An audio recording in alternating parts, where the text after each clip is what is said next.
ഒരു ഹോട്ടലും കിട്ടില്ല ഇതുപോലെ സ്പെഷ്യൽ അച്ചാർ. ഞാനിത് സ്പെഷ്യലായിട്ട് വേറെ പരിചയപ്പെടുത്താം. അവിടെ പുളിവെള്ളം വറ്റിച്ച മീൻ വറുത്തത്, ഇത് തലേദിവസത്തെ മീൻകറിയാണ്.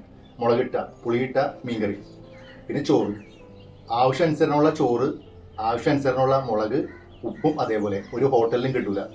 ഇനി കഴിക്കുക എന്നുള്ളതാണ്. കാരണം വീഡിയോ എടുക്കുക, ഉണ്ടാക്കുക എല്ലാം കൂടി ആയപ്പോൾ വിഷമിച്ചു പോയി. ഇനി ഇത് ക്യാമറ ഓഫ് ചെയ്തിട്ട് വേണം ഇങ്ങനെയൊക്കെ ഇരുന്ന് കഴിക്കാൻ.